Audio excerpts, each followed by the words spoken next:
Avia sits in front of the microphone. We met during the first Generation J program, where we were both part of the leading faculty then as we are now, and we instantly became close friends.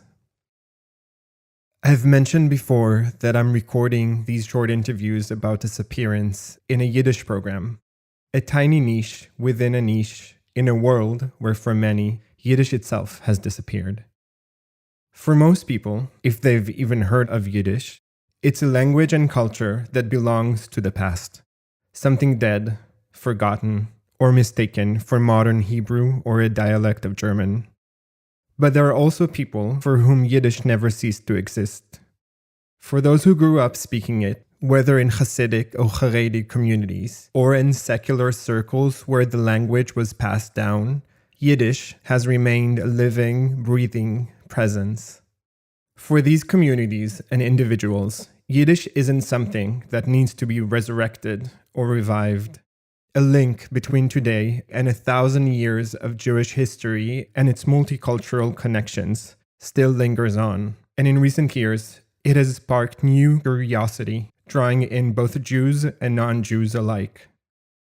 For those of us who didn't inherit Yiddish directly, it can feel like stepping into a lost world, but one that can offer a space for research, for exploration, for reflection, for self-realization, for creativity, and for questioning our own layered identities. One could say that all cultures shift over time, gradually folding into history and, in that sense, disappearing. But it would also be wrong to ignore that Yiddish has had a different kind of disappearance. One shaped by catastrophe, by the establishment of Israel and the dominance of modern Hebrew, by waves of refuge seekers, and by assimilation around the world. And yet, here we are, speaking it, singing in it, creating with it.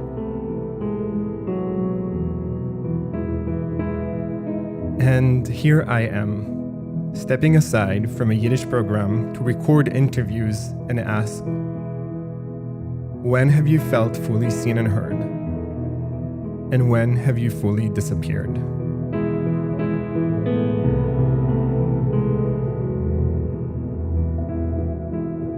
And here is Avia. Interview number 11.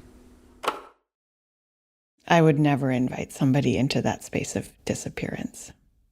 But the question of how to teach somebody to disappear reminds me of one of my favorite Kate Bush songs, How to Be Invisible.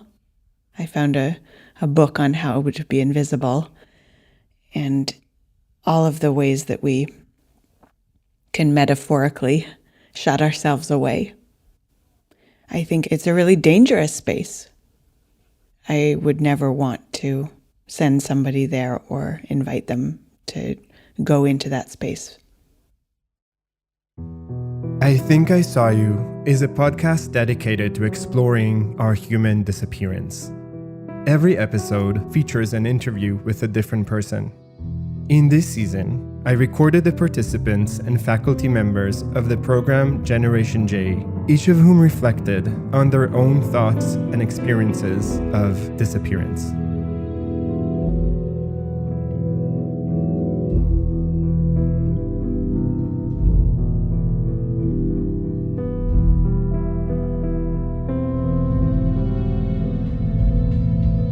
I think I saw you, Avia, right when you disappeared. I mean, I feel immediately as if there is not one particular moment that comes up to me as a moment in which I feel like I was most seen and heard. Perhaps it's easier for me to think of times in my life where I've felt particularly included. And I think that's connected to me to times in my life where I've felt as if I've found a place of fulfillment, a place that I fit. And it's easier for me to feel connected and seen in those places because I feel as if I belong in those places. And often in places where I don't feel a sense of belonging, I really don't feel seen or heard. In fact, I retreat from them. So for instance, I can remember the first time that I took a directing class in college. And I found a real natural fit in that I had not found in acting.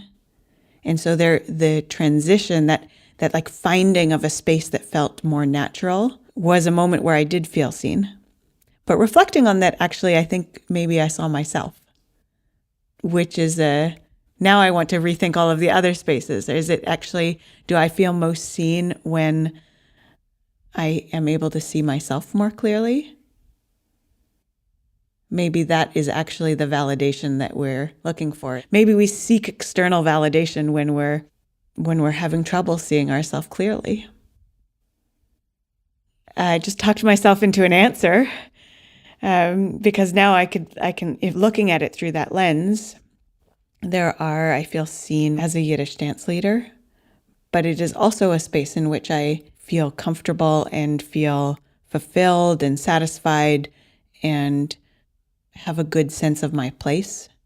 Also, when I went to CLES Canada for the first time, I felt at home in a way that I had not in many spaces and felt included and visible. And I felt as if my opinion mattered and my voice mattered. I was getting a response from the world around me that did feel very seen and heard. And that's something that certainly I have gone on to try and create that space for other people. I think I've tried to replicate the spaces in which I felt seen for other people. Another maybe contrasting moment is that I used to find a lot of external validation in grades and evaluations. That was a moment where I felt seen, recognized for success. But now that I'm a teacher grading students, I'm reevaluating that space of being seen and really looking for ways in which I can see my students not through grading.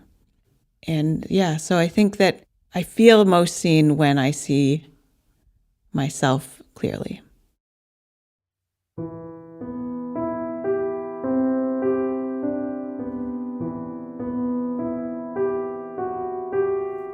I have experienced relationships in which I felt as though I totally disappeared.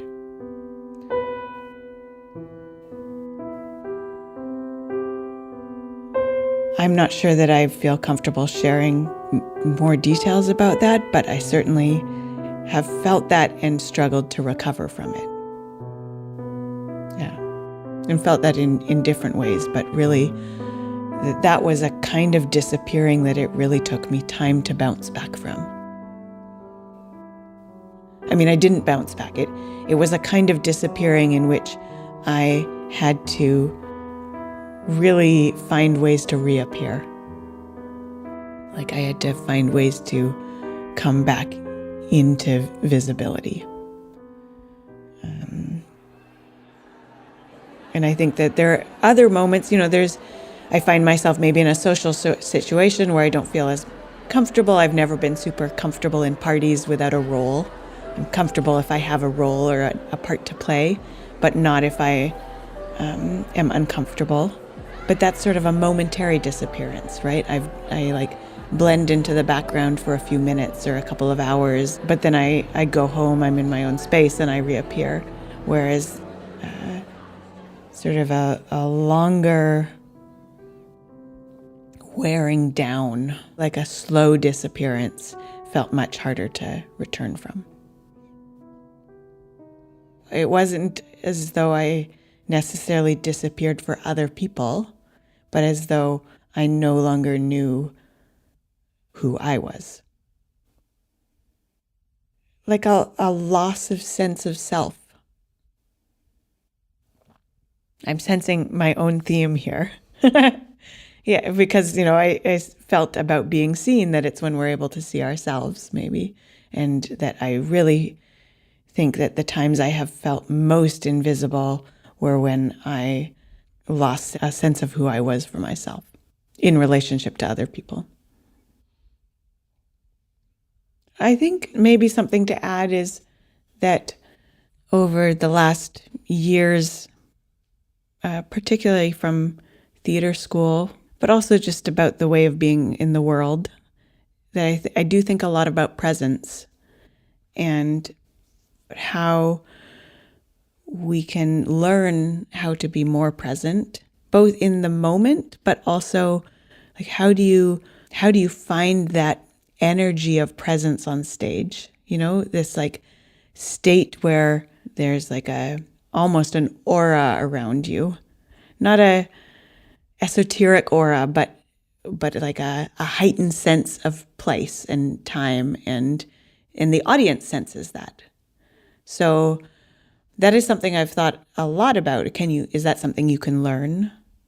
Is that something you can turn on and off? And I think that I've carried those questions through into my personal life as well. Some of the same exercises that I might use with performers to learn presence could be used to bring myself back from a state of disappearance. I don't think I have an easy answer for how to undisappear, how to return from being disappeared. I think that will be a lifelong struggle for me. Yeah, I'm not sure I have more of a cohesive narrative about that right now. There's no easy answers.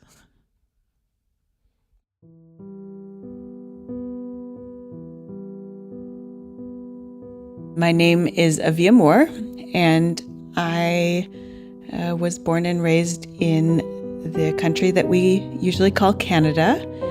And I am an artist and a scholar and a leader or an organizer, a producer, a curator, working mostly with Yiddish culture and arts.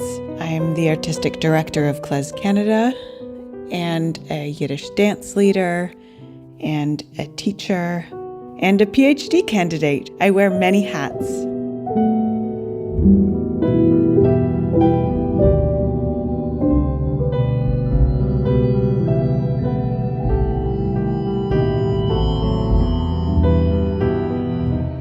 I Think I Saw You is created, produced, recorded, designed, and edited by me, Eyal Davidovitch. Original music was also composed and performed by me. Mixing and additional sound design by the lovely Jan Brett. The podcast is supported by Paideia, the European Institute for Jewish Studies in Sweden. Ratings can help enormously. Subscribe wherever you listen. And please, don't hesitate to tell every person you know about this podcast.